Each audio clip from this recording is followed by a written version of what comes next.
want to start today's deep dive by painting a picture. It's a scene that I think anyone who's ever tried to learn a hard technical skill knows, like viscerally.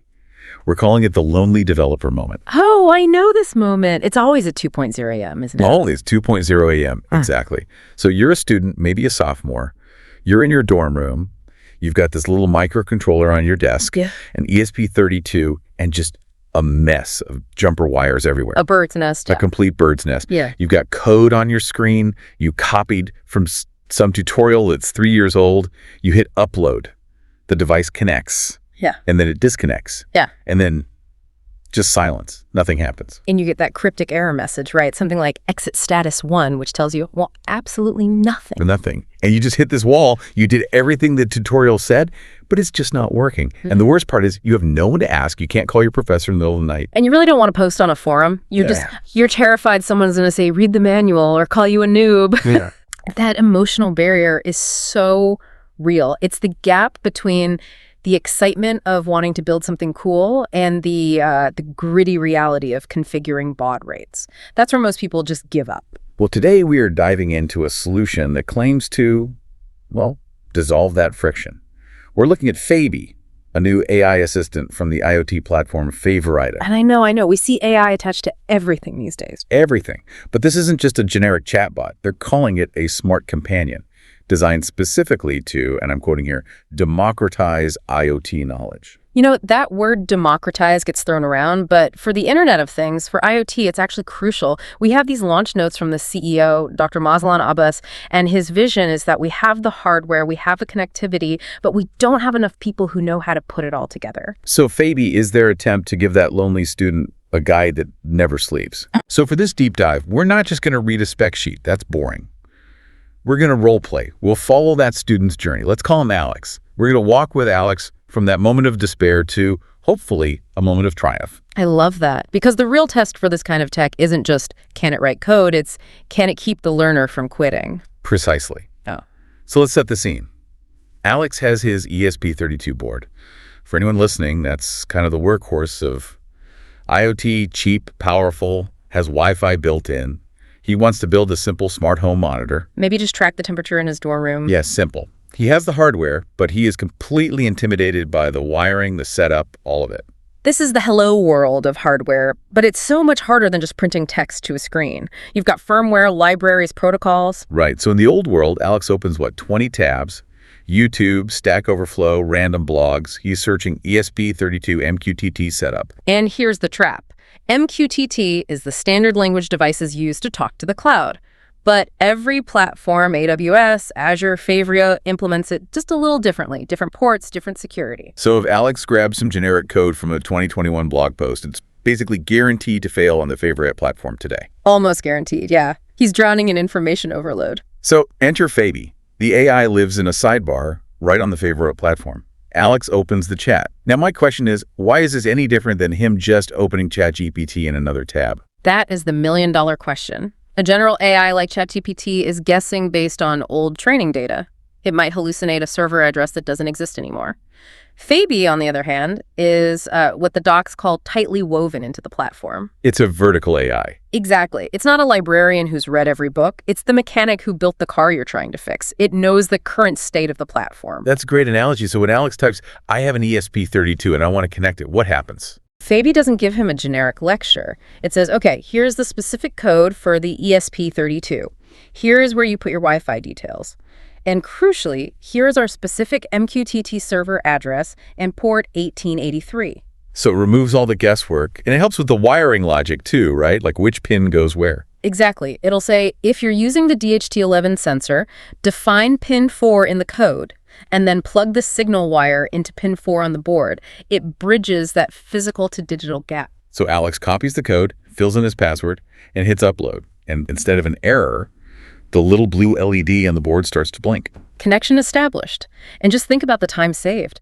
That process could take a beginner hours of debugging. Alex just did it in, 15 minutes? And his brainpower isn't fried from fighting with library dependencies. He's actually ready for the next step. Right, which aligns with that rapid prototyping idea they talk about. Okay, so the light is blinking, the device is talking to the cloud, but Alex is just staring at a console log on his laptop.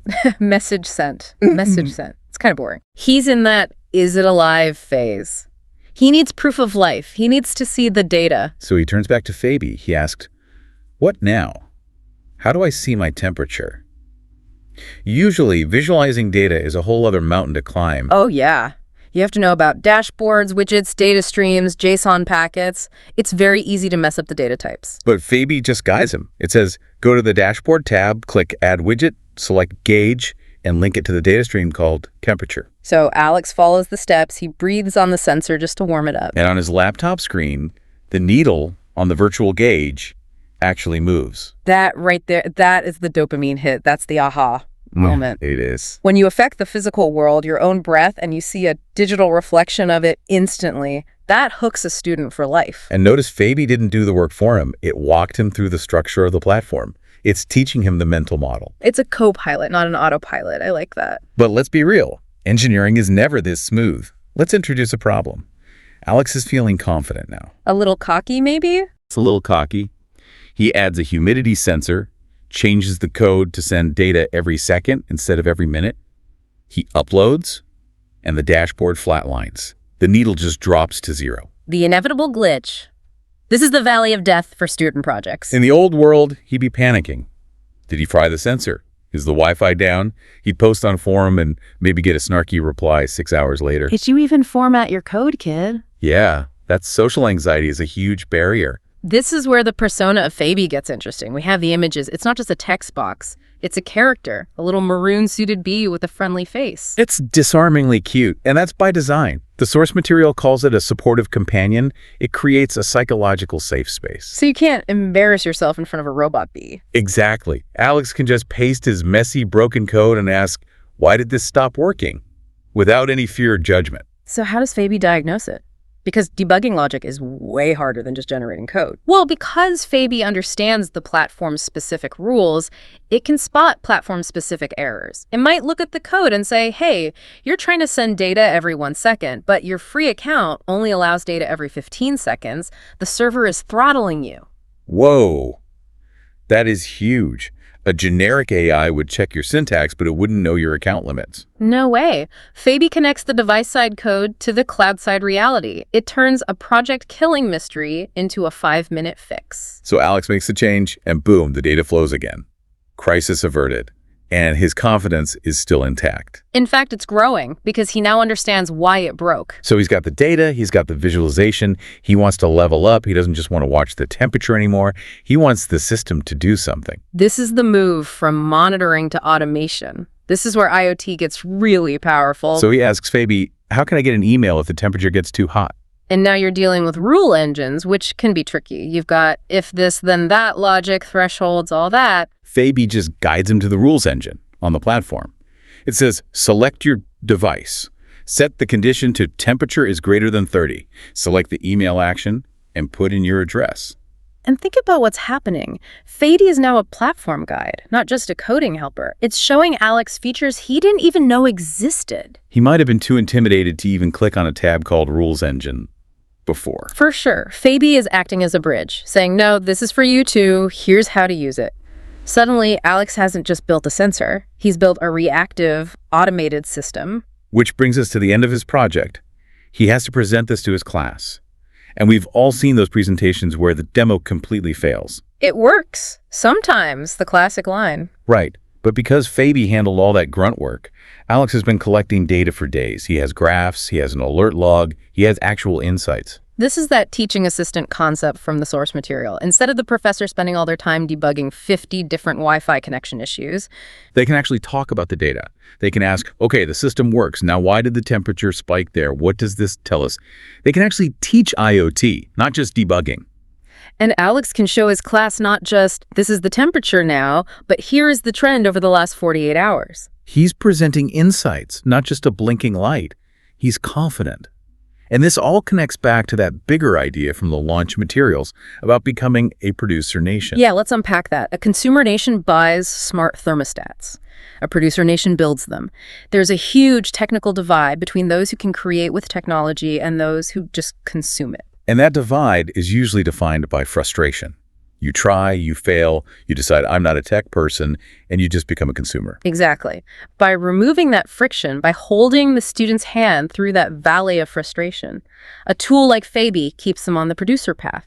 It trains them to believe, hey, I can actually build this myself. It changes their whole mindset. And that confidence is what turns a student into an innovator. Speaking of scale, we should mention, Favoriot serves users in 111 countries. And that's why the AI assistant is so critical. The support team is based in Kuala Lumpur. They need to sleep. But the bee doesn't. That guidance is there 24/7, whether you're in a dorm in Malaysia or a lab in Turkey. It's the buzzing guide that's truly global. F for Favoriot, B for bee. It's clever branding, but it's backed by real utility. So I want to leave our listeners with a final thought to mull over. We've talked about Alex, the engineering student, but what about a biologist or an artist or just a high schooler with a wild idea? That's the really exciting part. If AI like Faybee can effectively remove that deep technical barrier, that loneliness of the code, what happens to the speed of innovation when everyone, not just computer science majors, can build their own smart devices? That is the question, isn't it? When the tool becomes invisible, creativity can finally take center stage. I think we're about to see some really surprising solutions come out of garages and dorm rooms. I think you're right. I can't wait to see what Alex and everyone else builds next. Thanks for joining us on this deep dive. Always a pleasure. Until next time, keep exploring, keep building, and don't be afraid to ask for help, even if it's from a digital bee. Catch you later.